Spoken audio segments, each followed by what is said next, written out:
Well, good morning. What a crowd. Thanks so much. It's great to be back in Tampa Bay. All right, thanks so much. Please take a seat.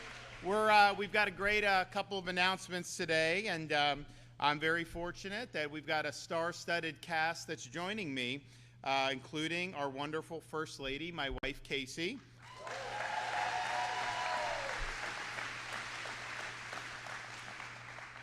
Also, our favorite Green Beret, our Chuck Norris of Florida politics, Lieutenant Governor Jay Collins is with us.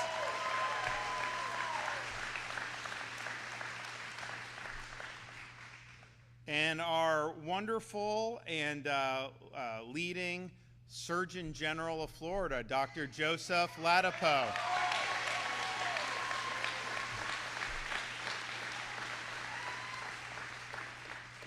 I hear there's an opening for a new CDC director. Maybe we can help send Joe on his way up there. I know I would support that. I think it'd be a great choice. And then finally, last but not least, our Commissioner of Education, Stasi Kamoutsis. I want to thank him for everything.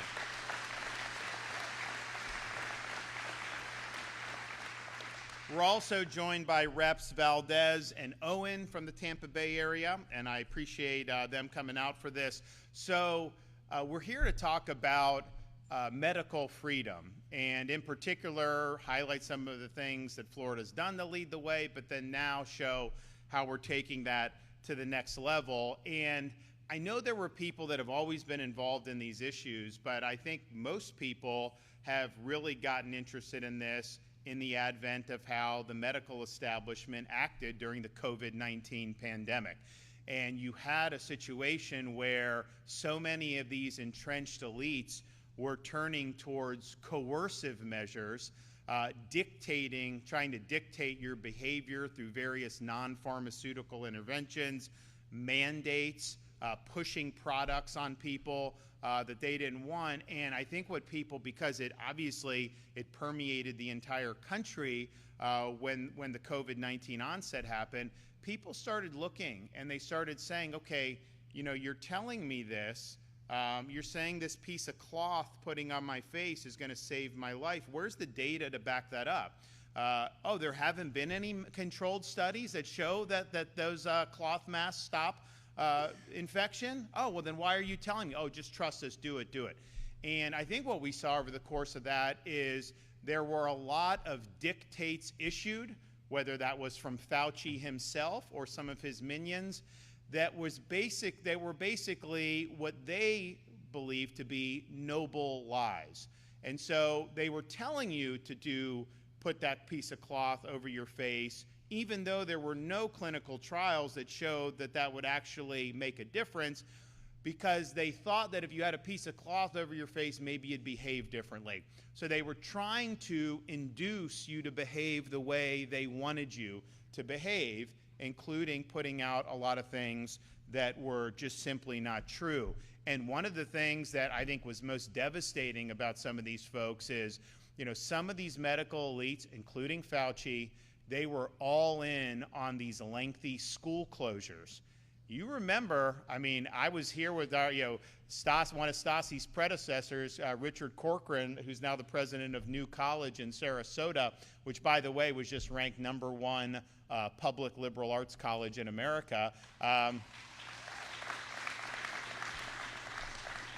You know, they say go woke, go broke. New College is kind of the opposite. We got rid of the woke, and now you have a massive enrollment, and test scores are going up, and you have classical education is back right down the road from here in Sarasota.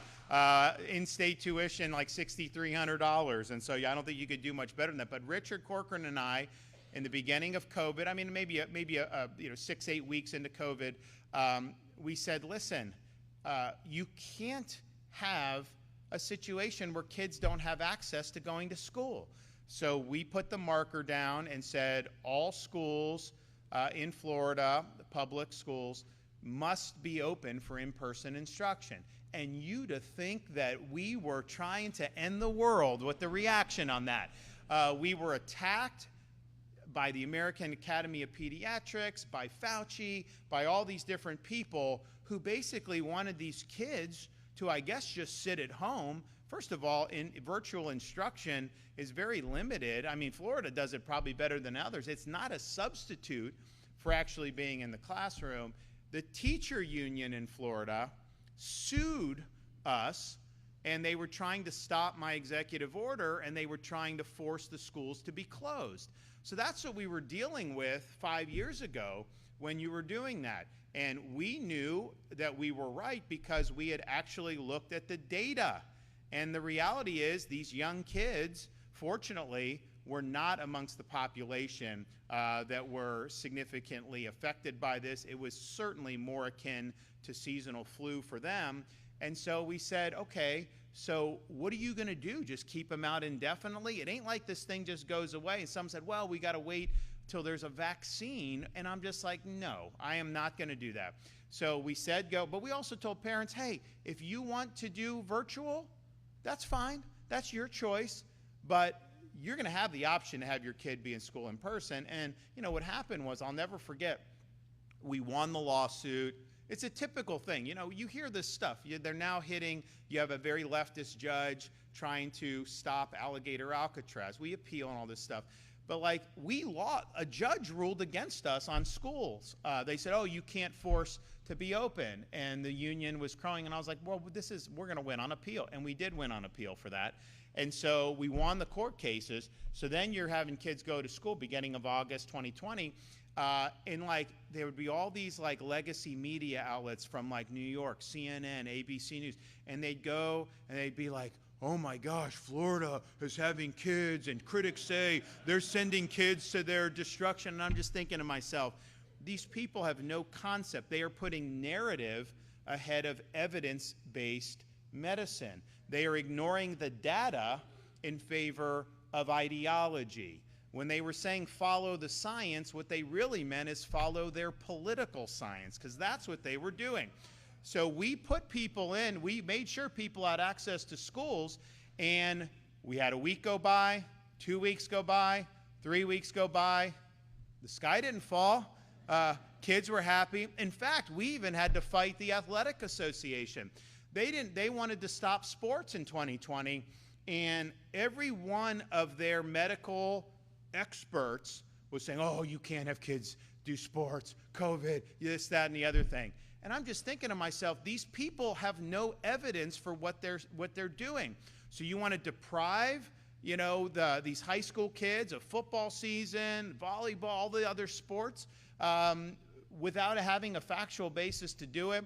And, you know, we just let it be known, like, the state of Florida is going to have sports available for our kids. If you as a parent don't want your kid playing football because you're worried about COVID, well, you know, that's your decision to make, and we respect that. But we are not going to have some of these folks make that decision for everybody else. And so lo and behold, you know, we got the season up and running, and we had kids move from all around the country to Florida because they were barred from participating in their states because they didn't follow the actual evidence. So we were able to do all that. And I honestly thought at that point, after a few weeks, I thought the whole country's schools would just open, right? Because like, we're seeing the evidence in real time. We're seeing that this is something that obviously is appropriate. And you didn't see that. You know, you had teacher unions fighting this in Chicago, Los Angeles. You know, they would say, oh, it's too dangerous to go to school. And then you'd find one of these union people in the Bahamas putting pictures on Instagram. And I'm like, you got to be kidding me. So we led on the schools, which honestly, it was already tough, even having the kids in person, because there was a lot going on. I mean, society it was just a different time.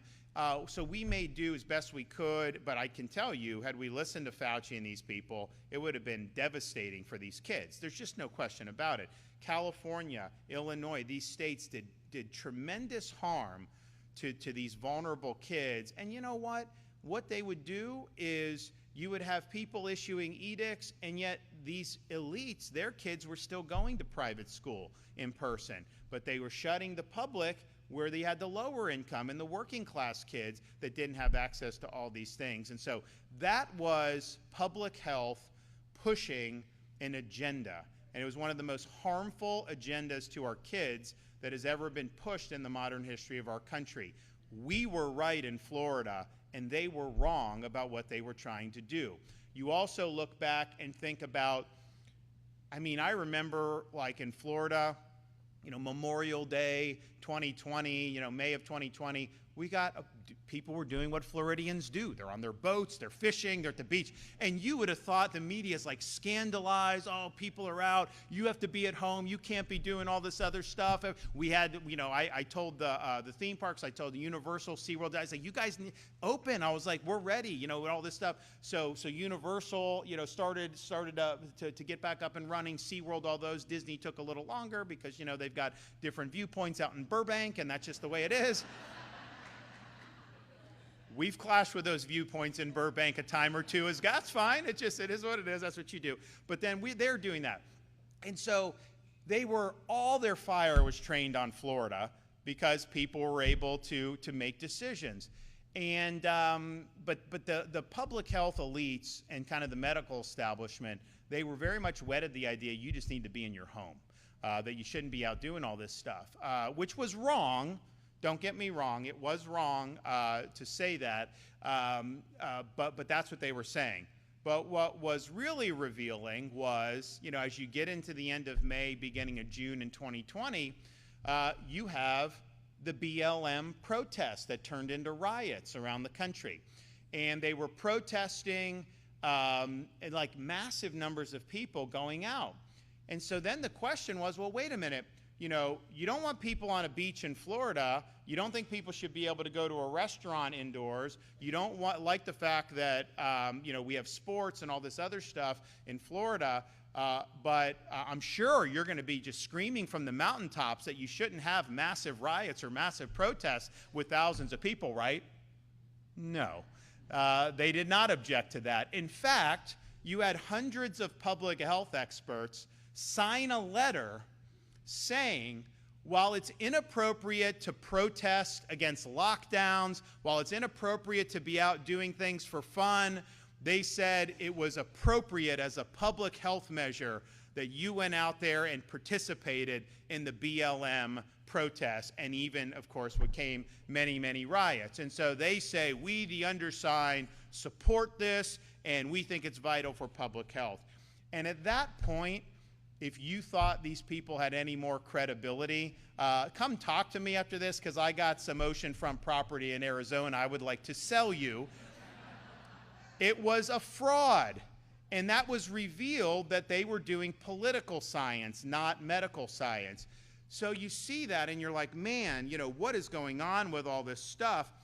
So, we obviously led the way going against the grain, and it's hard because, when you stand up, I tell people, I've been around the block a few times, campaigns, leading on issues, everything like that. If you take all the incoming I've ever taken for any campaign, any issue I've talked about, all of that, my entire time, you add it all up, and then you compare it to the incoming I received during COVID, it's not even close. The COVID was so much more intense. So because this was a global thing, you had elites and a narrative that spanned continents. They wanted people shut down. They had an agenda that they were trying to do. And you got, the state of Florida that's basically telling them no. They didn't like that. And what they didn't want is they didn't want to have an A/B test. They didn't want to say, well, Florida has kids in school. Why doesn't San Francisco have kids in school? Florida, this place isn't saying you have to have masks. Why is that no different an outcome than the places that say you have to have all this stuff? That's what they didn't really want. So the vitriol was very, very intense. And, I would say when we were doing the things about, being open business, everyone can work, all that stuff, we're not going to let local government shut you down, all this stuff. We got huge blowback. Honestly, the decisions at the time were very unpopular even with many Republicans who were scared and were listening to the narrative.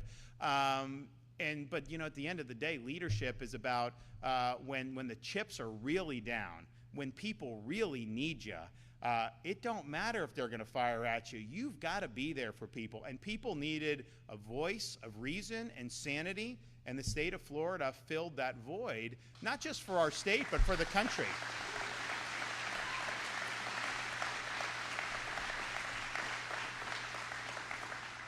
So we worked very hard, understanding we were cutting against the grain. You know, we're like, you know what? You only live once. We've got to get all this done. We've got to make sure. So yes, the schools, the businesses. We were the first state in the country to ban vaccine passports.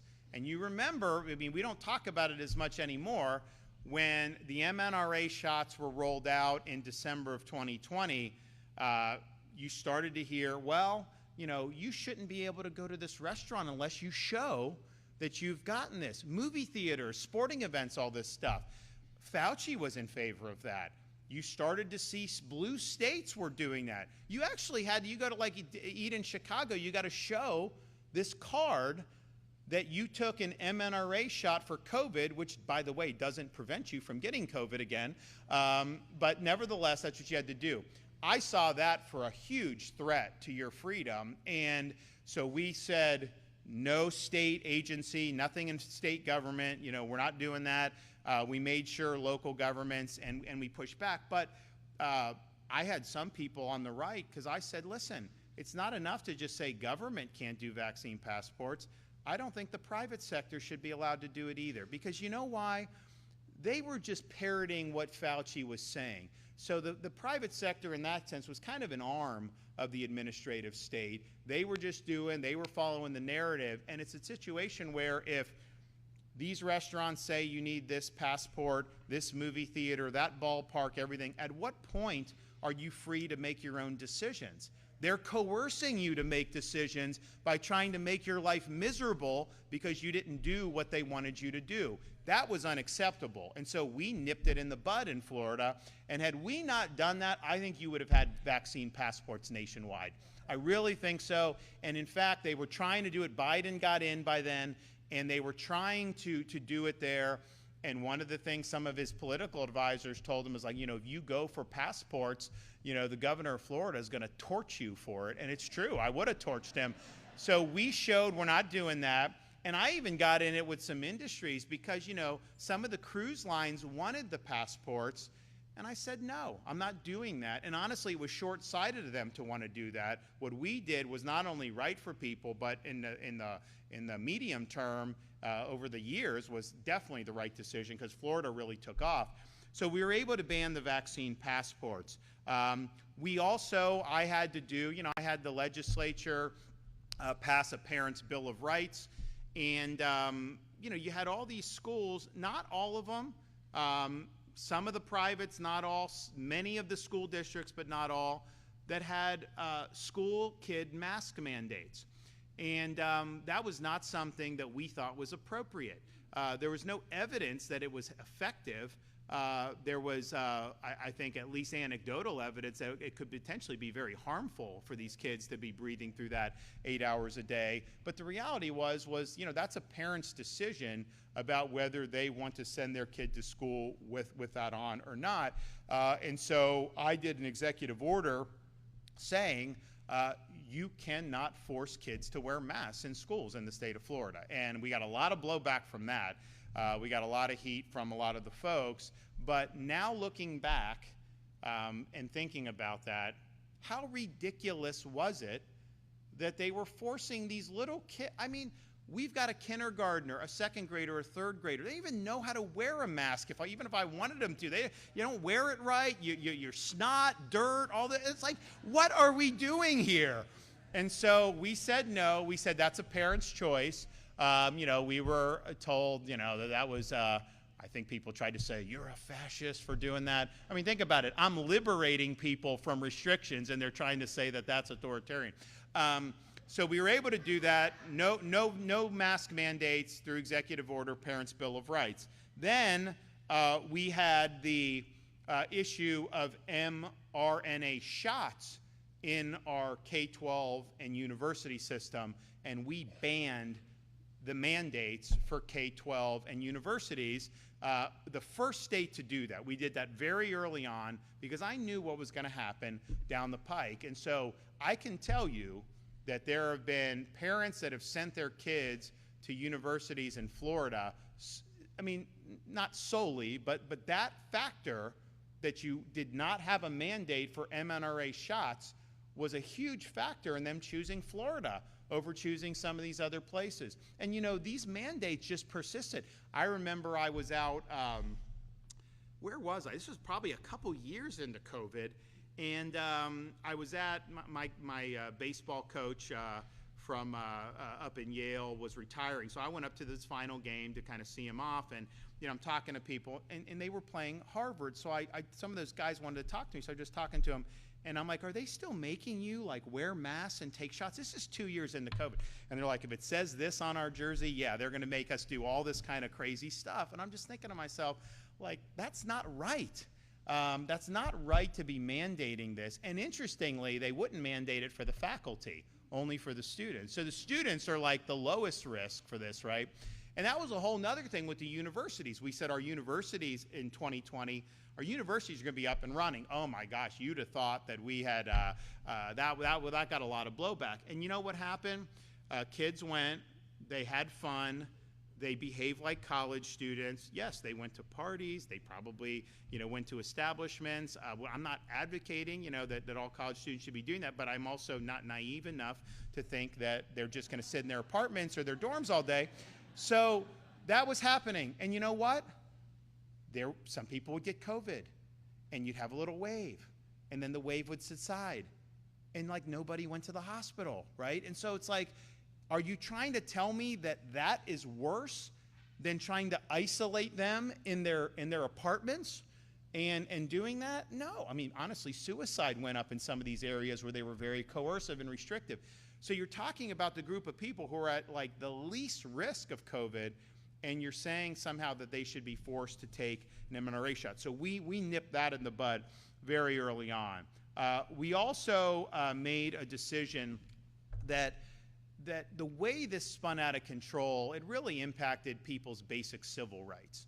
So we said you cannot be forced to wear one of these masks as a condition of being able to live your life. So that means you go to a movie theater, you go to a store, you go to school, you do whatever. That's a personal decision. And some people didn't like that because it's like, well, if a business wants to force you to wear a mask, shouldn't they be able to do it? And my view is like, honestly, no, I don't think so. It's irrational. And it's like we can just sit there and say some people are going to be marginalized to do it, or we could just say, no, in Florida, you have the right to be free. You have the right to make your own decisions. You can participate in society without having these unscientific dictates imposed upon you.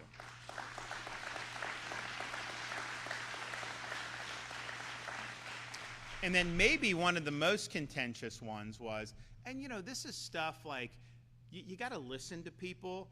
You know, so many of these people in office, like they pay all this money to do polls and this stuff. Like I've never done a poll since I've been governor because I don't need a poll to tell me what's right. I do what I think is right, but I take feedback from real people and actually listen to folks. So as we got into 2021, mRNA shots are out. Everyone was saying initially, oh, no, it's your choice, no mandate. Then all of a sudden you started to see the coercion. So I had people come to me like, you know, I have like, you know, 3 more months, and they say I've got to take this. I don't want to take it. My wife doesn't want to take it, whatever. And I would hear this over and over again. And, you know, people at that time, it's almost like they're whispering, because to suggest that you didn't want to do it was like, oh my gosh, you know, it's like you have leprosy or something, like, oh, just, you know, shunned. And so it was a very sensitive thing.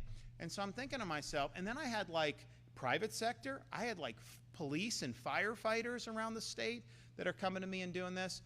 And I'm thinking about it, and I'm just like, you know, nobody in the state of Florida should ever have to choose between a job they need and a shot they don't want.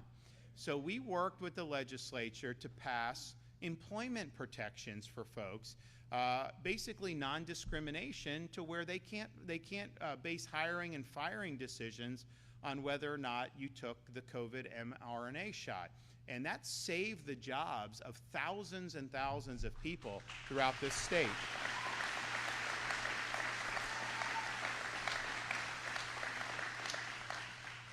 We also looked and see, okay, there's a broader context here, what's going on. And one of the engines for, I think, a lot of bad policy was the World Health Organization, WHO. And at the time, Biden was president, they were working on this lockdown treaty. They call it a pandemic treaty, but basically it would have taken sovereignty from the US and other countries and vested it in a unelected, whatever it is, organization funded by the CCP mainly, and then somehow they would be issuing edicts that are going to affect our health and freedom.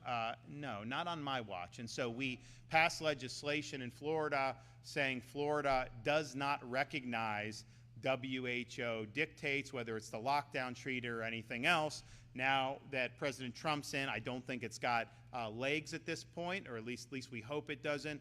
And so that's very good that we're able to win that battle. But they're always trying to do more and more stuff, and we're making sure that we're doing everything we can to be able to support the people. Now, you also have things like, and this is just crazy, you'll have like some like 14-year-old girl that needs some type of medical procedure, and she'll go in, and if she hasn't gotten a flu shot or a COVID jab, then they won't see her, and they won't do the surgery. And I'm thinking to myself, how insane is that you're not willing to treat somebody? So some of these policies that have been put in place in some of these medical institutions are insane. So we said in Florida in legislation, no, like if you need a lung transplant or something, you know, they can't say, well, we'll only do it if you do the COVID shot. It's irrational. It's not based on any evidence to be doing that. But that's something that's really, really important to me. So we've done a lot over the years to really, I think, be on the right side of fighting against the hysteria. The reality is these elites, they just lost their way. I think some of them just probably didn't really know what they were doing, but I think others really saw that they were getting power for the first time in their lives. This was kind of the Super Bowl for them, and they wanted to use that for all they could. And they really abused their positions of trust that so many had placed into them. And I think the credibility of so many of these institutions and so many of these, it's done. Just totally up in flames over how they handled the COVID-19 pandemic. And so Joe Ladapo has been great. I think he's probably the only Surgeon General who during COVID said, the mask isn't going to save you, that was willing to say, all kids should be in school, that was willing to say kids should not be taking mRNA shots, all the things that really cut against the medical establishment. And I think on every instance he's been proven right on that. But, it takes courage to do that. There's a lot of professional blowback that happens when you stand up and do what's right. So that has kind of, I think, crystallized for so many people, hey, there's a lot of issues that we got to deal with medical. And medical freedom is something that we've got to be very conscientious about protecting, especially given how we've seen so many elites lose their way. So Joe Ladapo, myself, the First Lady, we've been pushing on a lot of different fronts to be able to continue to advance the ball. We have great announcement today, regarding kind of the state of Florida's efforts to continue to promote policies that are linked to medical freedom. They say make America healthy again, the MAHA. We were doing that before anyone was even talking about it in Florida, and that's just the truth.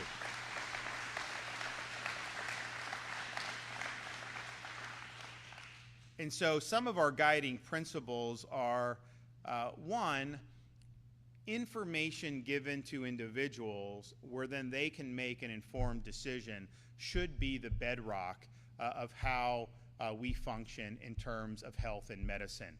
Informed consent is the touchstone for everything that goes on in this area of American life. And what flows from that also is the primacy of parents to be able to direct health decisions for their minor children.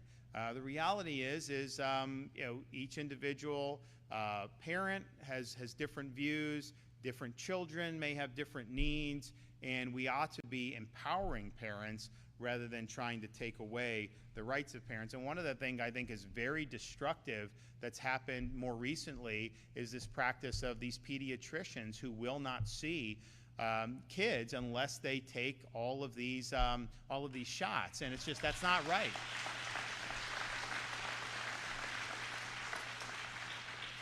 And it's like you think about it, it's like there's been an effort, and I think COVID really exposed it, to say you have to do this. And if you say why, well, you just have to. Okay, well, what's the research show? What are the trials show? What do all this show?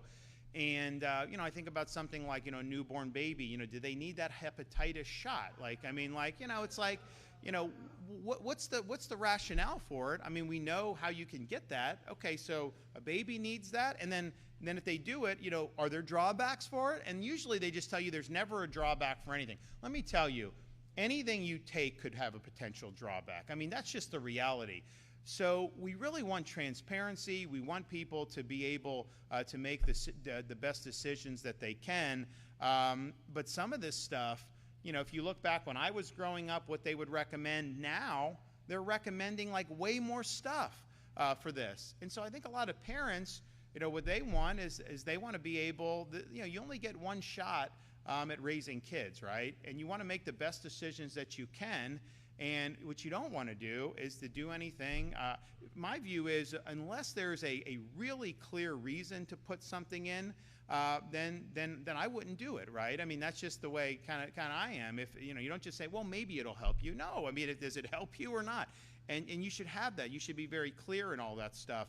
So we want to do that. So informed consent, making sure we're protecting parents' rights, and then also just being willing to challenge medical orthodoxy that's not supported by the data. And there's a lot of data out there that's proven certain medical interventions are effective. Great.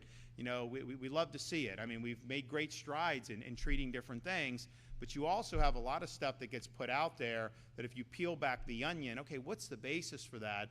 And COVID showed that tremendously. I mean, literally, they were doing studies about masks where they would say, well, this barber was here, this person was here, this person didn't have COVID, this person did. One had a mask, one didn't. And it's like, that's not a study, guys. That's an anecdote. And yet they would put that out, and the media would run it. CDC study shows masks are effective or whatever. And they weren't real studies. They weren't real clinical trials. So we know kind of the tricks on this, and we want to make sure that we're exposing this. And so I'm happy here to be here today to make the first announcement, and Joe Latipo is going to make another announcement. But today I'm pleased to announce the establishment of the Florida MAHA Commission as a working group which will recommend state-level integration of these Make America Healthy principles. And those principles are, as I mentioned, individual medical freedom, informed consent, parent rights, and also market innovation. It will be chaired by First Lady Casey DeSantis and our Lieutenant Governor, Jay Collins, and will also include Surgeon General Joe Latipo, ACA Secretary Siobhan Harris, DCF Secretary Taylor Hatch, Elder Affairs Secretary Michelle Branham, Department of Environmental Protection Secretary Alexis Lambert, as well as experts in the fields of nutrition, health, vaccine safety, and family practice. The commission will have several main objectives, including, and Joe Latipo does a good job on this, promoting clean, safe, and nutritious food industry, improving transparency and accountability in healthcare, working on the causes of chronic diseases to identify and prevent future occurrences, and, maybe more importantly, restoring trust in the medical profession and in public health.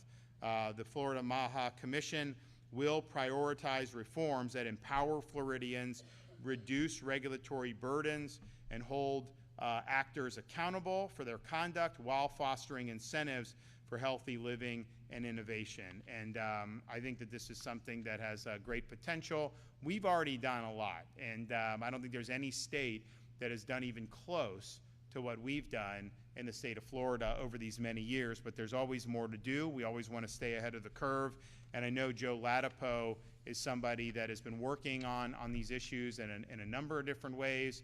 He has put his neck out to speak the truth, knowing that he's not going to necessarily receive a warm embrace by some of the people in his profession, but that's really what courage is all about. So I'd like to invite him up here today to be able to make our second announcement. Joe, come on.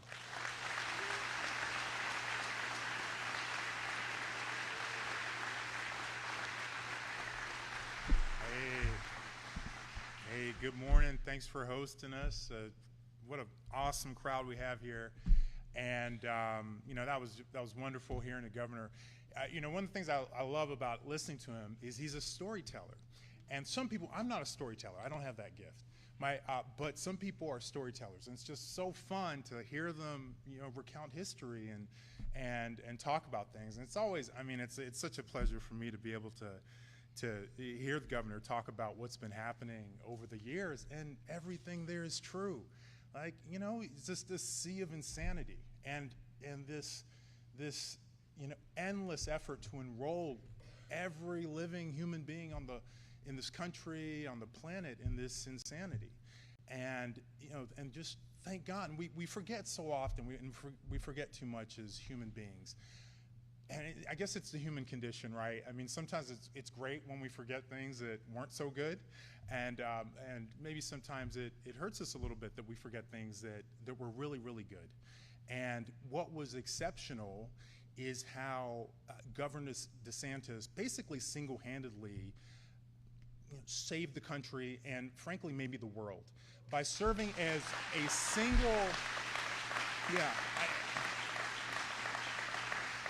by serving as the single example of something that was completely oppositional to the hegemony that the rest of the world was either succumbing to or bowing down to, or being, you know, threatened into bowing down to, into subduing to.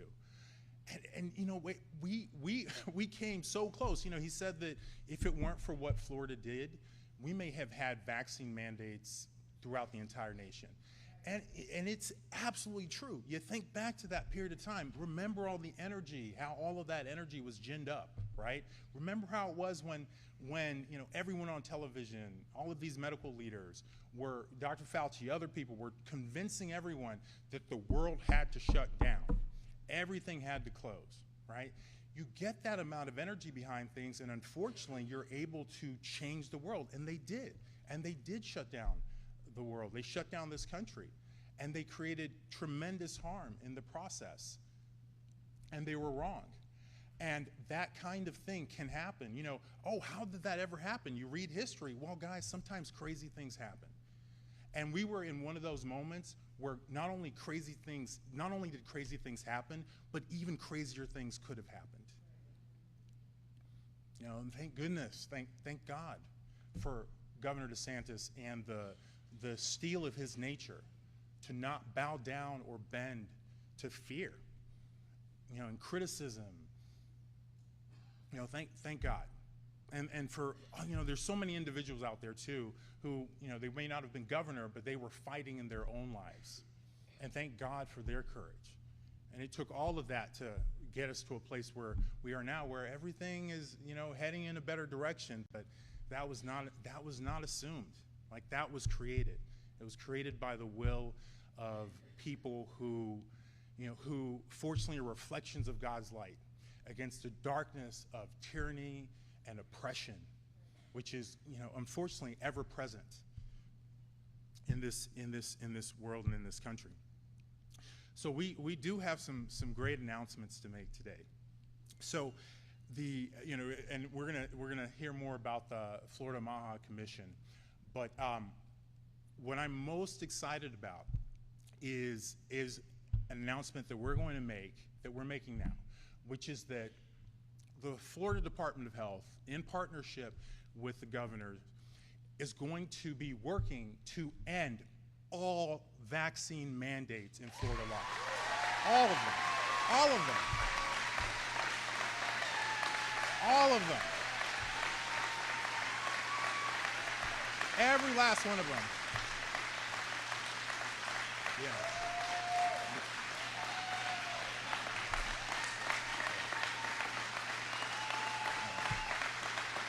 Yeah. Every last one of them. All of them.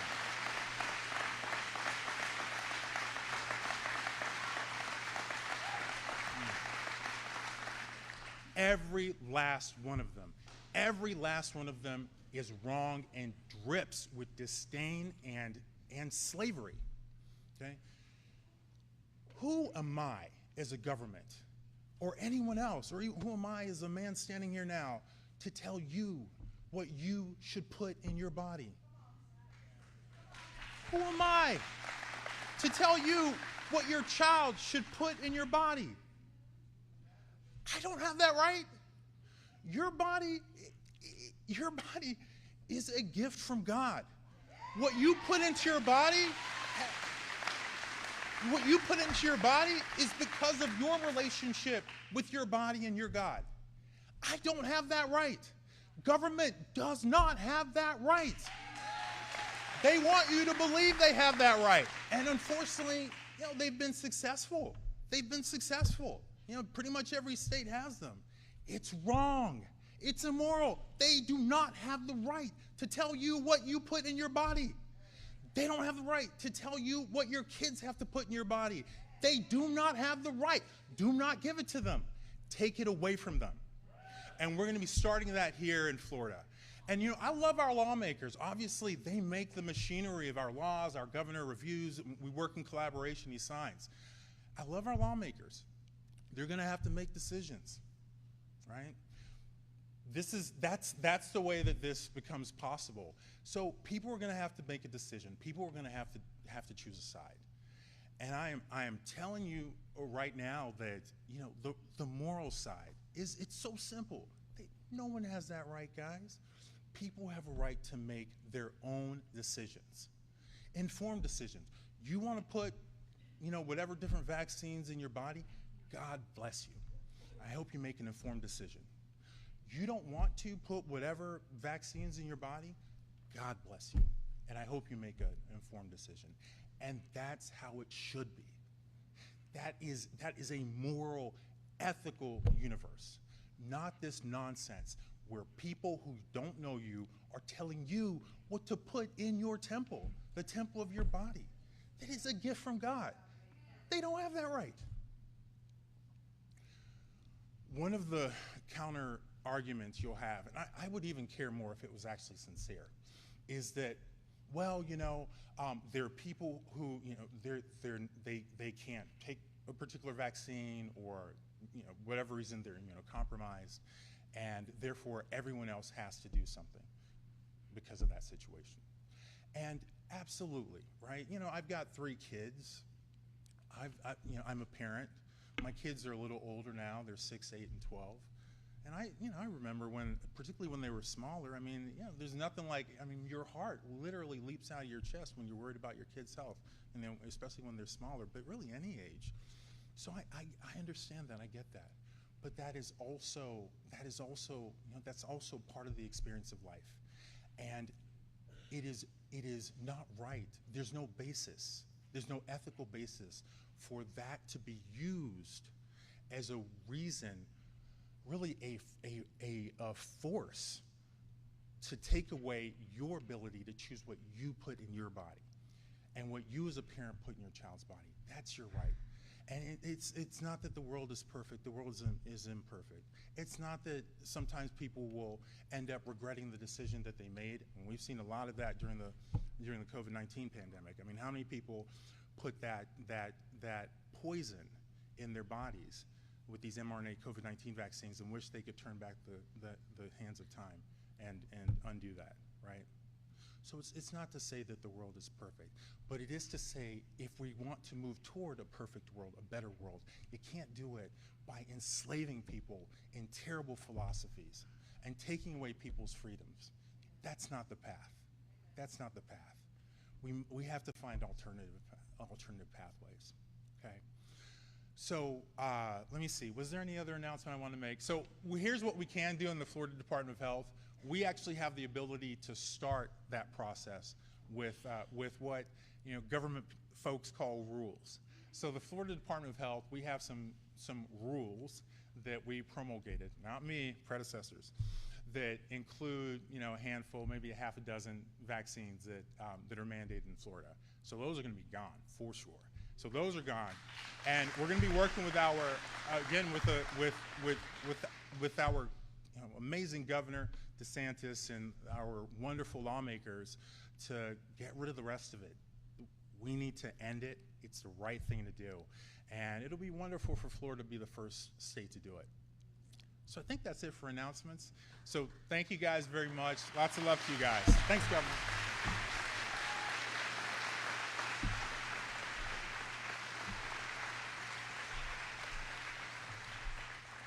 Well, thanks, Joe. And, now I remember back in COVID, actually, when COVID really hit the fan in March of 2020, my better half was in the hospital having our third child, and it was a very empty hospital and very eerie, and I was trying to be with her. I'm talking to Deborah Birx and Donald Trump and all this stuff, trying to explain to them why I was doing what I thought was right in Florida. And meanwhile, we had our third child, but then it was like, okay, we're in there. We had a 4-year-old and a 2-year-old.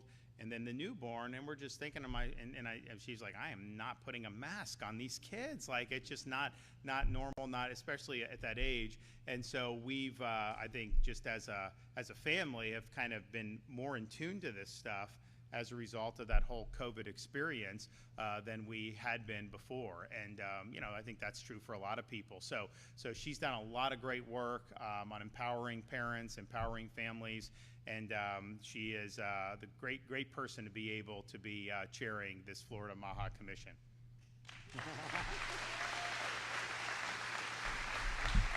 Well, these are a couple of tough acts to follow. One thing he fails to tell you is that our baby Mamie was born during the 15 days to slow the spread.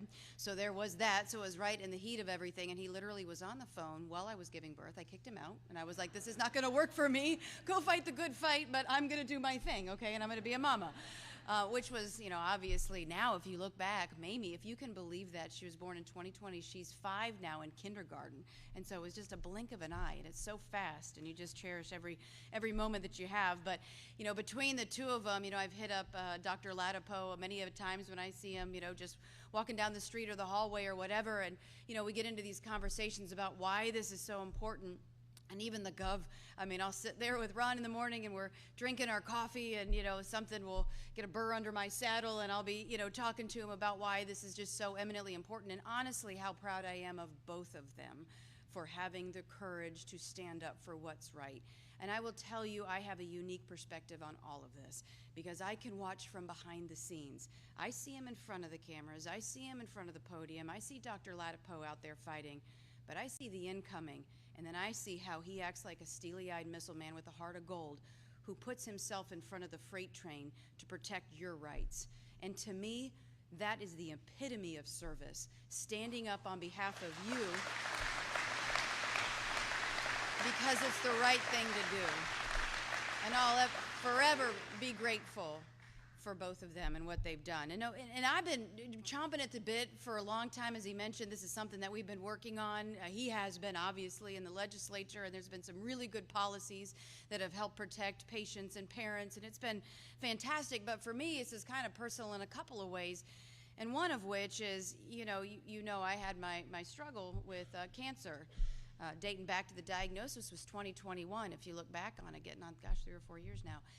And, the question that everybody asks me is, well, surely you had a family history, surely you had a BRCA gene, surely there was some kind of connection there. And I say no. Like, I had no significant family history. I didn't have the BRCA genes. So how is it that, a mom, relatively young, right? I'm getting older every day, but relatively young. I think, $125 wet. Like, I'm not like, I think I'm eating healthy. I think I'm doing the right things. I think I'm exercising. how does somebody, like me, and I get this question, end up getting breast cancer in a pretty aggressive form? And that's one of the things that fueled me, because COVID opened my eyes to a lot of things. They were shoveling a lot of narratives and agendas at us, and I wanted to know what's the truth. And so for me, when I got sick, I wanted to know why. And I remember asking one of my cancer docs, I said, how does this happen? I have a 1-year-old at home. How do I have breast cancer? And he kind of looked at me and he's like, man, if we knew the answer to that, I'd be a really rich man and I wouldn't be here treating cancer. And so it's like, but what is it? What's going on in society when we see, obviously, the cancer rates going up? We see the reoccurrence going up in some capacities. And so it's like you really want to take a deep dive into this. And we started to do it a little bit with a cancer collaborative that we started. And so there were some main tenets to that, one of which was investing money into good hospital systems to promote research, quality of care, better outcomes for Florida taxpayers. That was a big deal. But then also looking at the data, but also really getting to the root cause. One of the tenets was, what are we doing to be able to help best inform people so they can make the best choices to protect themselves and their family? Because I'll tell you what, from the bottom of my heart, I hope to heck that nobody has to go through what I went through. When you get hooked up to these machines and you're doing 6 rounds of chemotherapy and 6 weeks of radiation, and my left arm doesn't work as well as the right arm, and it's been kind of a hot mess, but I battled my way back a little bit. I don't want you to go through that. And if there's something that we know that's out there that can help protect you from getting sick, gosh darn it, we owe you that, to be able to give you the best informed data points and information so that you can protect yourself and you can protect your family. And and I've done a lot of research on my own, and it's limited, and I defer a lot to the Surgeon General, who's very, very astute in a lot of this stuff. But I started researching it and reading books about food. I mean, it's what we're putting into our bodies after all, right? That's a big part of this. So I was researching, yes, processed is bad. Yes, these things, these chemicals we're putting in our body, but also why it's so important that we eat well. Sometimes we think that we're eating well because we want to look good in a bathing suit and you don't want to get overweight. But there's really boiling down to the cellular level. I remember one lady who went through breast cancer, she told me, you must eat broccoli and pineapple. And she was all about broccoli and pineapple. So I eat broccoli and pineapple every day. But the question is why and what is truth? That's the other thing, because there's so many sources out there where there's so many lanes of information, and you're combing this as a consumer and a mom, right? And you're trying to figure out, as a cancer survivor, what is truth? You'll see a study that's out there in some publication that's talking about why this is so great. But when you peel back the layers of the onion, you find out that that study was put on by a company that makes a product that actually helps solve X, Y, and Z. And oh, by the way, the publication that posted it is pay for play, and so they're actually getting money from the company, so you don't know what to believe, right? And it's just very frustrating. So it's like, what is truth? And that's true for a mom of an 8, 7, and a 5-year-old. Because, just the other day, and I didn't tell you this, I don't know why there were corn dogs in the freezer, but that's another story for another day. But Madison was hungry, and there is a massive bag of corn dogs. Like, they're these little itty-bitty corn dogs. Anyway, in the freezer. And I'm like, what the heck is this? And so she wanted those. And I'm like, because I knew this MAHA thing was coming up, and I was going to see the Surgeon General. And so I said, I'm going to look at the ingredients. And I'll tell you what, if you dumped all of those corn dogs out of that bag and you just looked at the ingredients and I said, what am I going to give to my kids? You wouldn't know what the heck it was. I didn't see a corn. I didn't see a dog. I don't know what it was. And I dumped it in the trash, and I said, the heck with this. I was like, no, Madison, we are not eating corn dogs. And we moved on to the next thing, whatever that was. As long as it wasn't my cooking, she was happy. It was fine. But it's like some of this stuff is marketed towards kids in a really deceptive way, and I want to know truth. Just tell me as a mom what I can do to give my children the best opportunity to be healthy. Tell me what is the right balance of the right things that they need to be able to grow up and to be happy. After all, that's what this is all about. So in my view, in America, you have the right as a corporation, if you're selling a product, to succeed, to create a product, to be able to take that product to market. But you don't have the right to put chemicals or poisons in our food supply at the expense of our health, our well-being, the health and well-being of our children, to the benefit of a company's potential revenue, stock price, or return on their investment. And so our families, in my view, should not serve only as revenue-producing units for corporations. And I know that, you would hope that no entity would knowingly utilize harmful ingredients that could potentially cause adverse health consequences. And I agree when Secretary Kennedy, who has headed up the Federal MAHA Commission, when he says that chemicals generally recognized are safe entering our food supply, that's not sufficient, because chemicals treated as innocent until proven guilty is not fair for our families. We have the right to know what is putting in there. If you think it's generally safe, well, that's not okay for me to give to my 8-7 and my 5-year-old. So I really applaud what they're doing at the national level with the MAHA movement, and I appreciate that leadership, and I really look forward with this commission to be able to get out there and do some really good stuff and to be a force multiplier to all of this through the Surgeon General, the Lieutenant Governor, the agency heads, and others to really shape and yet again lead the way in the free state of Florida to empower people with the truth, and then you make the decisions that you think best for your family. After all, what is the role of government? Not to force you to do something, but to empower you with the best information at the time so you can feel empowered to do what you think in your heart is right. And we also look forward to empowering Floridians, as the Surgeon General has mentioned, to make the best informed decisions as it pertains to vaccines and pharmaceuticals. And yes, understanding, okay, what is the upside to potentially taking a drug or a vaccine, but also what do the studies and the evidence show? And be forthright and transparent about what the studies may be lacking, or the fact that there might not even be a study at all, whether it may be looking at the long-term implications about taking a certain kind of pharmaceutical, or even looking at like the vaccine schedule. For instance, I had a friend who had a child who went in to go get caught up with her vaccine schedule, and she told me that she had been really delayed on a lot of her vaccines, and the pediatrician at the time told her, well, it looks like you need 9, you might as well just do them all while you're sitting here. And she goes, I'm not a physician, I just don't, has that been studied to have all of these vaccines, 9 vaccines on a little kid at one time? And he goes, well, the CDC doesn't give us any guidance, this was a while ago, doesn't give us any guidance, so you can do whatever you want in this office setting. Well, I think we should be informing people about what it means if you're going to be doing a lot of these in one sitting, or what does this mean to the overall long-term health if you're doing some of this stuff. People have the right to be in the driver's seat, that's for sure, and they have the right to be able to know what's being put in their bodies, and they have the right to feel like they have enough knowledge to make informed decisions. And so, one of the things I'll kind of close with, and I think it's important, when we look at pharmaceuticals in general, and this is something that I've really kind of researched and I look forward to getting into the commission more with, is a lot of these drugs, you don't need them if you live a healthy lifestyle. If you're eating fruits and vegetables, you can reverse a lot of these chronic conditions. And when you look at America, 76% of all adults across the United States of America have at least one chronic condition. And so there's an analogy that a friend gave me about a tack in the shoe. Sometimes you have a tack in your shoe and it hurts. So you get medication or whatnot to help with the pain, but you never take the tack out. You never get to the root cause of a lot of this stuff. And getting in front of it, healthy eating, good nutrition, and the why. It's not just to look good in a bathing suit in the state of Florida, but the why. And it's not for anybody to tell you, but it's to provide the best information that we have so you can make informed decisions. And one more thing that I'm really excited about with this commission too, is we look at some of the things that we've mentioned. It's also other ways to improve the health, beyond just like the food and that sort of stuff. For instance, like fasting, okay?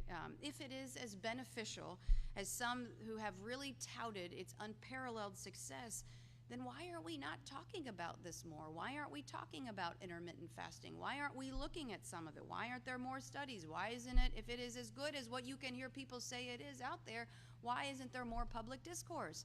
Well, maybe because you can't monetize it. Just throwing that out there.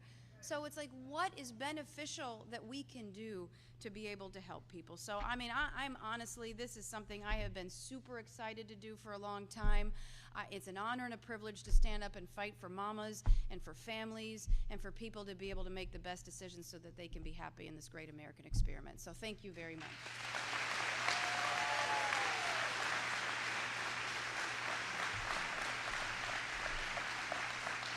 Well, thanks so much. And I just want to be very clear, those corn dogs in the freezer that she did, that does not apply to the corn dogs at the Florida State Fair. Those are different. Let's just be very clear about that. No problem. You let her rip. Yeah, so I really appreciate, and she knows what she's doing, because like she'll literally talk to my ear. Well, you're eating that, they made this and that, and it's like I never, most of my life I've just been on a seafood diet. You see it, you eat it, and when I'm playing baseball through college, fine, military, fine. As you start to get older, it's like you change, and so you gotta be more disciplined on this stuff, and you gotta know what's good, what's not. But one of the things I've noticed with having kids is like, our 5-year-old.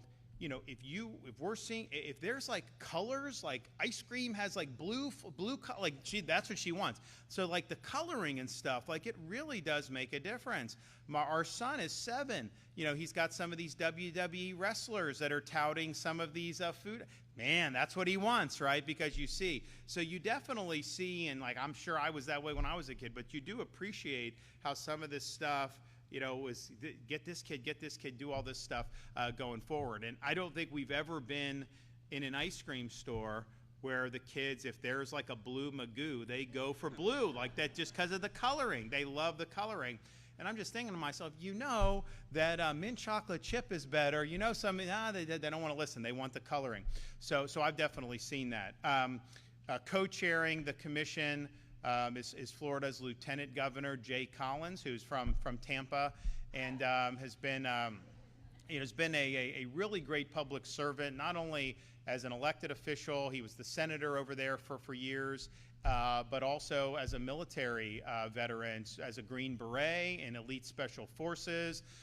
Was able to he risked a lot for this country and gave a lot for this country, including one of his legs. And he was in a situation, he had served for a number of years.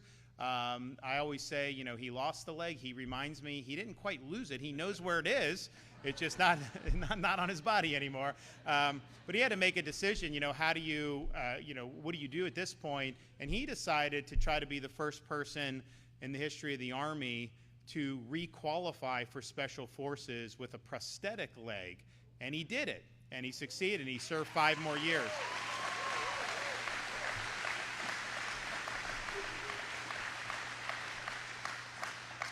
When he's the operations officer for a great charity, OBR, and they basically come after hurricanes and disasters, and they're there on the ground before just about anybody. They're feeding displaced residents, first responders, you name it, and he's done that through all of our major events since I've been governor. And then even more recently, we had the Iran-Israel conflict breakout. We had a lot of Floridians that were over in Israel. A lot of parents had kids who were in college that were studying abroad or going on a tour. All of a sudden, the airport shut down. Ballistic missiles are raining. So we, through the Florida Division of Emergency Management, as we typically do, stood up and led. We authorized rescue missions to get people out of Israel and back safely home. Got thousands of people out of Israel, flew a lot of people on flights from Cyprus to Florida, and it was very, people are so appreciative. Well, Jay, as a senator at the time, he flew to Israel on the ground, and he was personally rescuing these people and getting them linked up with our folks in Division of Emergency Management. He ended up saving dozens, if not more, people during that period of time. And so, it's like most people run and hide when the fire gets hot. This is something he didn't have to do, and he was over there doing it. And I can tell you, in all the political fights we've had, even though everyone always says they're going to be strong and conservative and all this stuff, when things start to hit the fans, a lot of people run and hide. And on all these issues, he's run into these fires, whether it was being, leading on helping us get our immigration to where we're at. We're the #1 state helping President Trump's efforts to enforce immigration law and effectuate the removals of illegal aliens from our state. And that is ongoing, in spite of what the media may try to tell you, including at Alligator Alcatraz. And there were a lot of Republicans that tried to block that, and Jay was one of the ones that stood with us. He's also been very strong on Second Amendment. He carried the constitutional carry, which, before I was governor, they were restricting Second Amendment rights in Florida. we've been able to expand, and the legislature should do more, and I've called upon them to do more, but the most significant expansion was the constitutional permitless carry bill that he was the one that was leading behind, and then he was also the author of the bill to not allow CCP purchases of land in the state of Florida, and that's something that's really significant.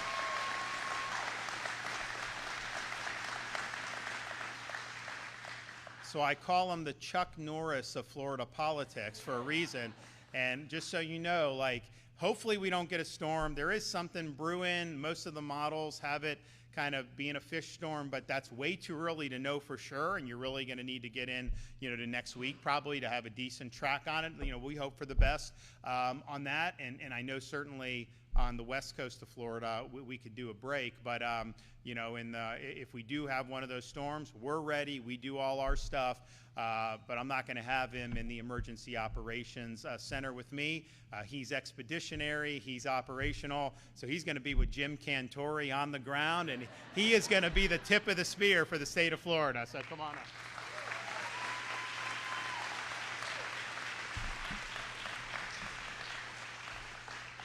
Well, how the heck do you live up to that introduction? Thank you. I'll do my best here. Man, it is good to be here. Aren't you proud to be a citizen here in Florida, a resident of Florida? God, aren't we blessed?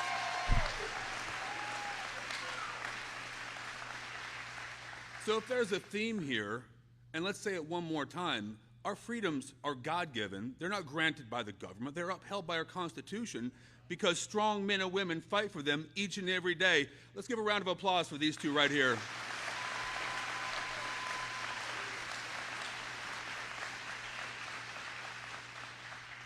So many of you know me. I have literally broken bread and fed many of the people in this room, quite likely. And through our work with OBR, you know how I look at things. I am blessed to be Lieutenant Governor. I was blessed to serve as a Green Beret, but there is nothing on God's green earth that defines me more than being a dad and a husband. I don't know about you, but I will not fail my family, and we're all fighting to make sure we pass things on to our children better than we had it. That's the goal, right? That's what we're doing right here in Florida. Grace Christian School, thank you for opening up your doors. Thank you for having this incredible audience. Thank you.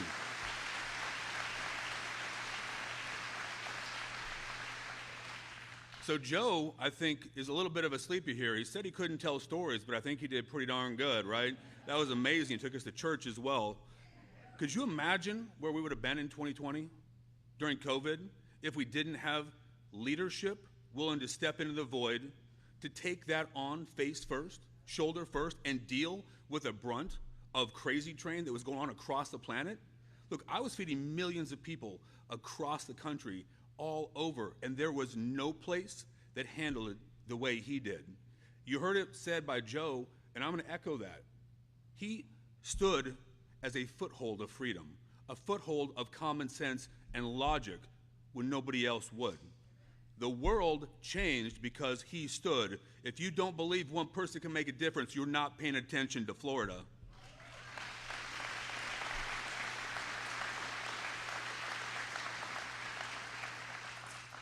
So together, when you look at this, we are sending a clear message. It's the parents, not government.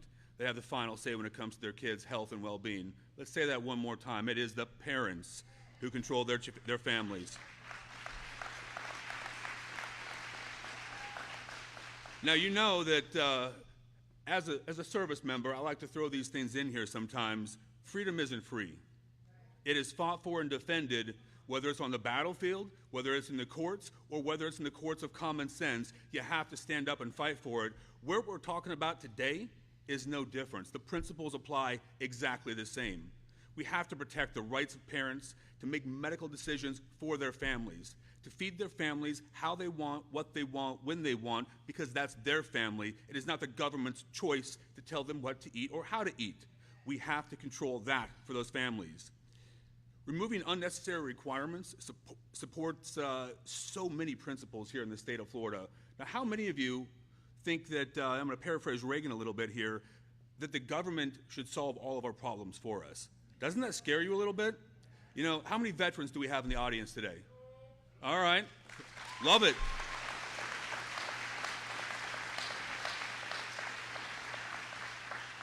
So when I talk about military grade, it probably means something very similar to you as it does to me.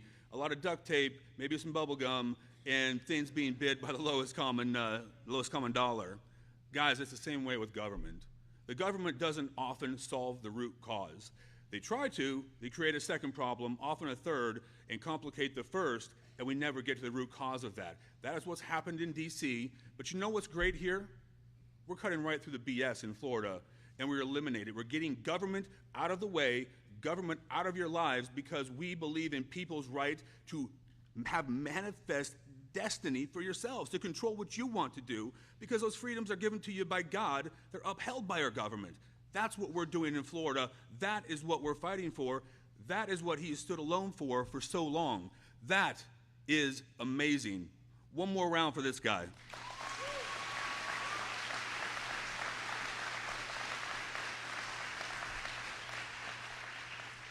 So you know I got to be a Green Beret. I got to work around some truly amazing people for many, many years. And I'm blessed to have been a small, tiny speck in that amazing industry. But what I'm excited about here is the opportunity to serve alongside our First Lady, Casey DeSantis, Joe, and so many other people from our agencies. Because if we want to leave things better, we have to make sure what we feed our kids is clearly stated on the bag. We know what we're giving them. We know what matters. That if we want to give them an immunization, we can. If we want to live our life how we want to live it, we have that freedom. And if we don't step into the breach, if we don't push that stronghold forward and export that across the country, we're flailing and failing as parents, as leaders. And again, we will not do that here in the state of Florida.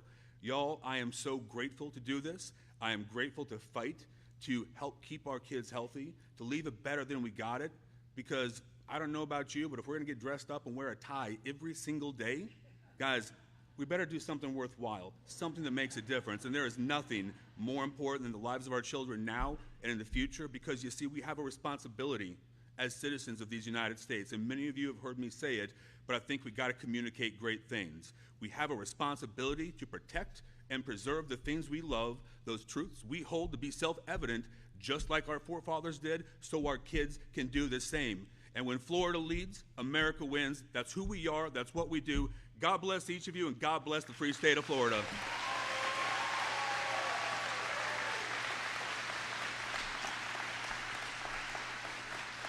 Well, thanks so much, Lieutenant Governor. You know, Florida, with Jay at the helm there, is of all 50 states, we're the only state that has both a governor and a lieutenant governor who are military veterans. I mean, like, that's...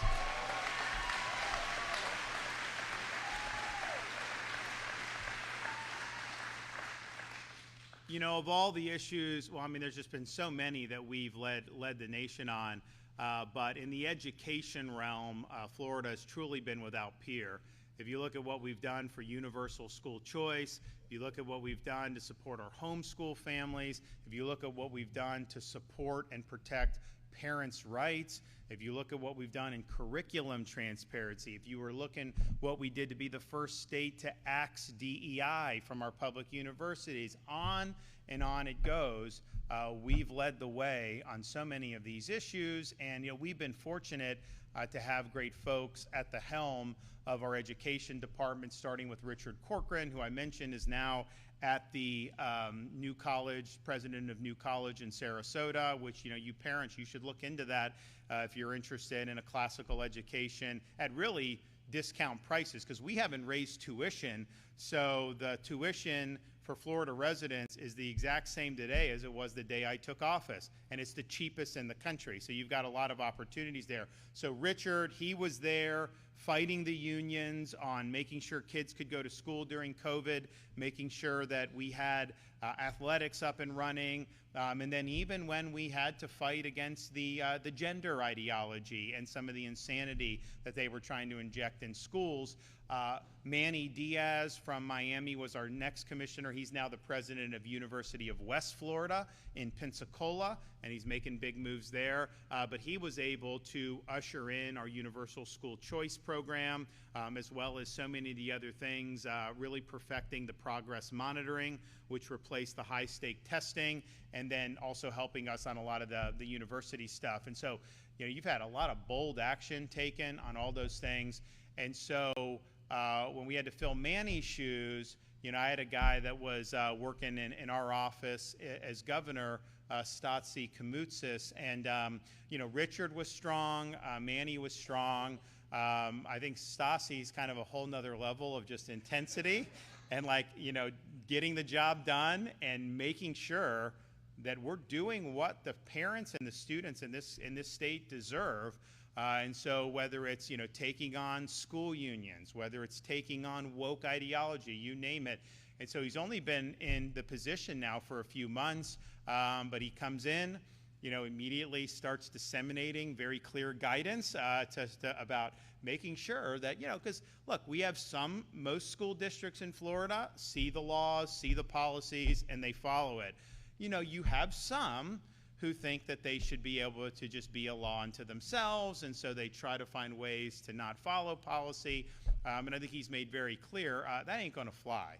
And so if you're someone like in Alachua County, you know, you had a teacher that was he attacking the student for being basically conservative, saying he was a dictator or something like that. I mean, just like the crudest, most uneducated left-wing, things putting spit out. And that's happening in our classroom. Like, if you're going to be partisan like that, at least be interesting, at least be original. And they're not even that. So he hauls them up. He hauls them up to the education department about, you know, violating parents' rights, makes them answer the question. So all I can tell you is, you know, if you're out there in the school districts, you know, 90-some% of the teachers and the administrators in the school districts, you know, understand what they need to do and are working to do it. You know, but if you're in some of those that think somehow that you can just do what you want and that you can ignore duly passed laws or legally sound policies, all I can tell you, go ahead, make our day, because we will have Stasi on you very quickly. So I want to invite him up to say a few words.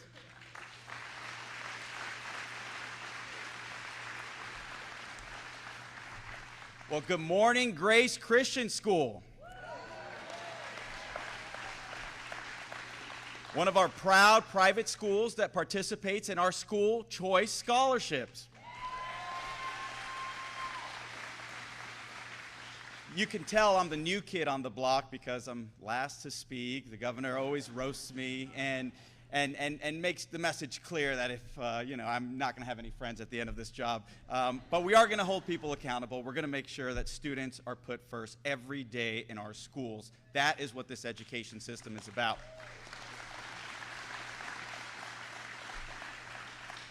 I also think either the Surgeon General or the governor must have been talking to my wife when they decided who was going to be put on this MAHA Commission, because I noticed I didn't make it, and she has been telling me lately I need to get on the treadmill. So hopefully I'll be able to impress her and impress them and make my way onto this, into this initiative that is really going to impact so many Floridians. I'm thankful to be here in all seriousness with the governor, with the First Lady, with the Lieutenant Governor, Jay Collins, who's homegrown here in Hillsborough County,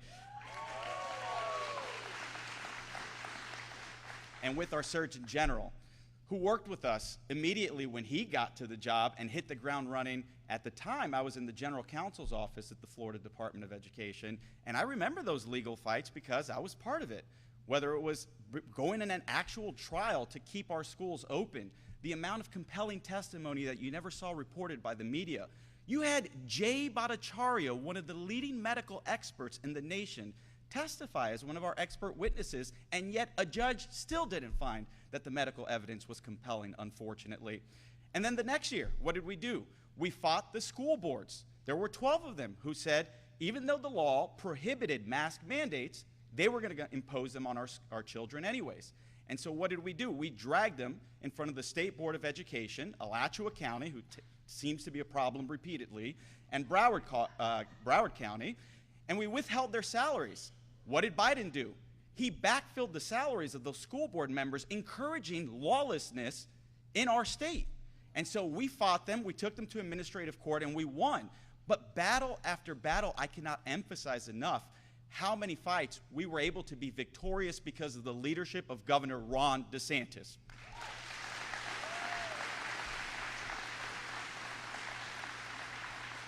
Governor, I mean this with all sincerity as a parent of 4 daughters.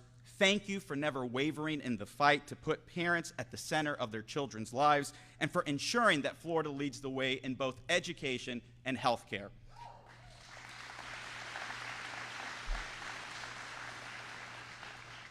Today, we continue to fight for Florida families, whether it's parental rights and continuing to expand them, whether it's making sure that parents have the ability to object to inappropriate materials that we continue to find in our schools, or whether it's to expand programs like school choice to ensure that parents have the ability to make the best decision for their children, to send them to schools like Grace Christian, where they're not going to be exposed to that ideology.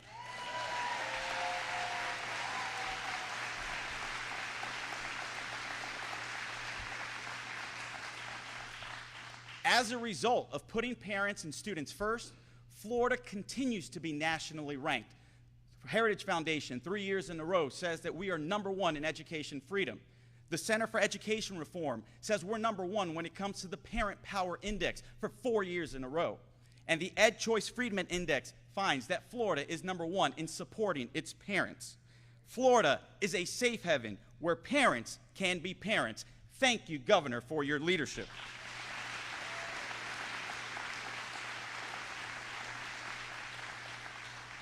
Now, today's proposed changes strengthen the rights that the governor has championed for years, and these changes reject the one-size-fits-all mandates that strips parents of choice. By removing vaccines from the required immunizations necessary to attend school and expanding exemptions to include moral and ethical convictions, we are ensuring that every parent's voice is heard and honored here in this state. This is the Florida model. I'm honored to work alongside Governor DeSantis, the First Lady, the Lieutenant Governor, and the Surgeon General to ensure that Florida remains a leader in the nation for both education and medical freedom. Together with the vision and leadership represented here today, we are proving to the nation that freedom, health, and family go hand in hand. And in Florida, so long as Ron DeSantis is our governor, it will be the free state of Florida, and parents will always be empowered. Thank you, and God bless you.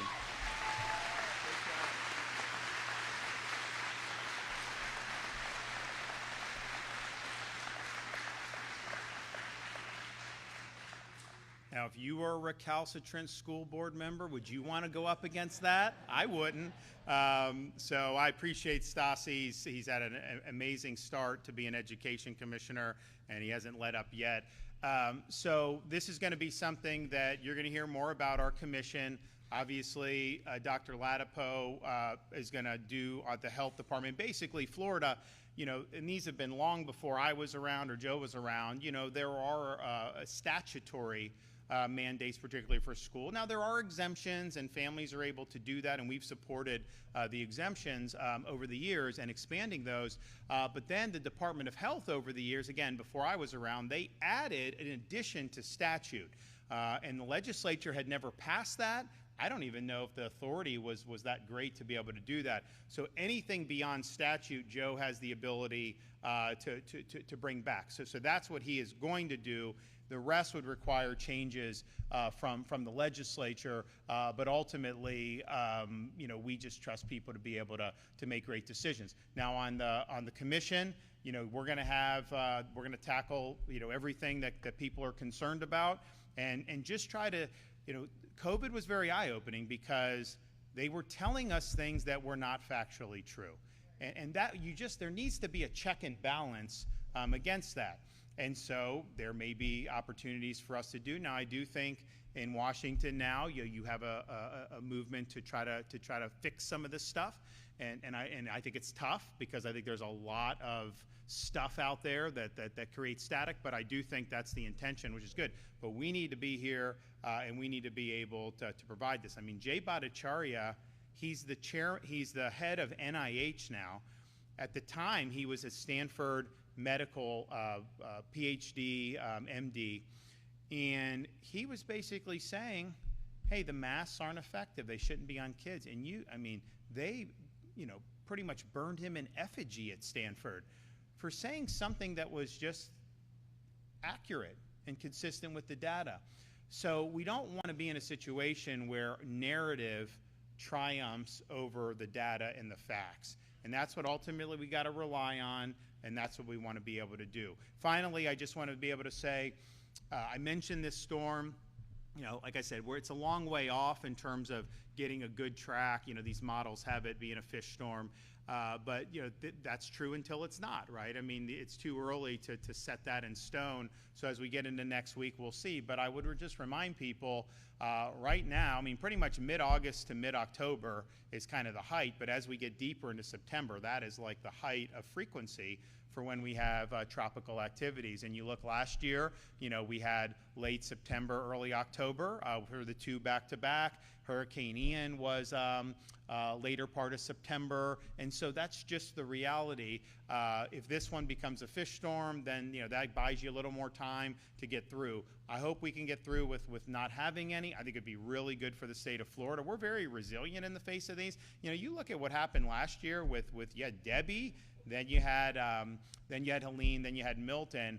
I mean, if that had happened in almost any other state, it would be like irrecoverable. Like it would just be. Now we bounce back. Now there's a lot that needs to be done, and these things, they can't just happen overnight. But the power restoration, getting the, we pushed the local governments to clean the debris, and I know some of them did good, some of them may not, but we were pushing them. I sent trucks down to help with debris before Milton, and they locked the landfill in Pinellas County, so we barricaded through the landfill, the locks, and we took the debris in there, and we were not going to be denied. So we're happy to do it. We're ready to do it. We're more resilient. People get there's a culture of Florida, if it's a Category 1, you keep the barbecue going. A Category 2, maybe you decide to do a little, and only if it's a 3 or above. I mean, people kind of get. I'm not advocating that attitude, but I mean that's the attitude that's there.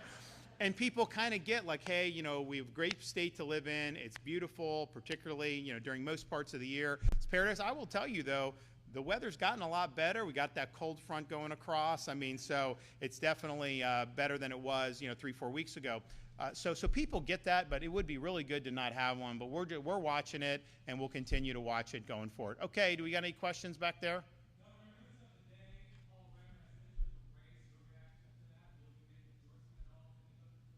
The race for what? Governor of what? Florida. Oh, look. Yeah, I'm not supporting Paul Renner. I think it was an ill-advised decision to enter the race.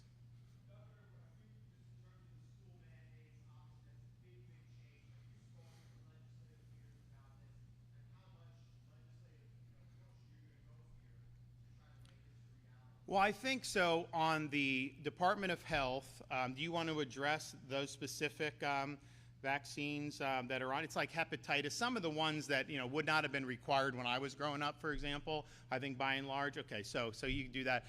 So that'll happen, and then the rest will be. I think what we're going to do is we're going to have a big medical freedom package. I think that you should not ever be discriminated against, regardless of these choices. And so I think it's wrong for pediatricians to refuse to see a patient if the child's parents don't want them taking the hepatitis vaccine. I think that's wrong, and it's coercive. And what it does is it tries to undercut your ability to choose by almost kind of ostracizing people that have made different decisions. And these are all very marginal things. As I said, they didn't do hepatitis when I was a kid. But I think what we'll have is a larger package. I think that Joe will lead on this and be working with legislatures on this. But we need to make all the protections I talked about that we enacted are not permanent law. They did it temporarily, then they extended it. I want it to be permanent. And I suspect, and I'm concerned about that, because I think some of these folks, in the legislature may be like, oh, well, if we can just wait the governor out, then we know, that after that, then this stuff will somehow lapse. And that's not right. It was wrong to do vaccine passports in 2021. It's wrong to do them in 2025, and it will be wrong to do them in 2035. And we need to make that permanent.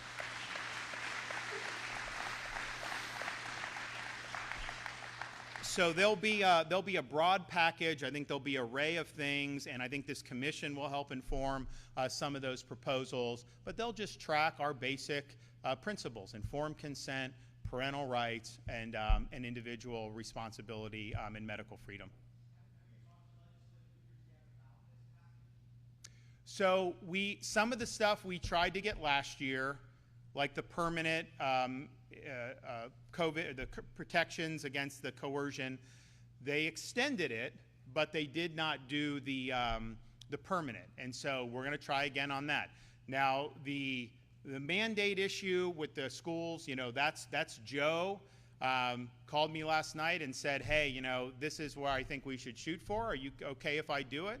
And I said, shoot for the moon, man. You're the Surgeon General. If you think this is good, you know, do it. So he's going to be working with the legislature. I don't think he's had a chance to discuss this with them. We knew we were making the announcement about the non-statutory mandates. Well, first of all, I mean, you know, it's one thing if a legislature enacts something and a governor signs it, but to just have an agency issue a mandate, I don't think that that's appropriate. So I think what he's doing is absolutely right on that, irrespective of even the medical, which I think, as he's pointed out, you know, is probably not something that, I mean, the reasonable people can make different decisions on those.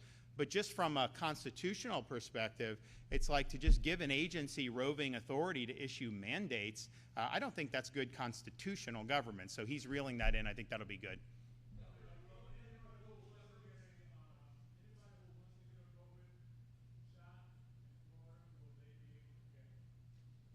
So the question on mRNA COVID shots, Joe Latipo and his agency were the first to put out guidance. So we were the first to say, you know, kids should not be taking this. They don't need it. And then he has now recommended for many, probably a couple years now, certainly at least a year, that this is just not something that's recommended, period. And so, but we don't.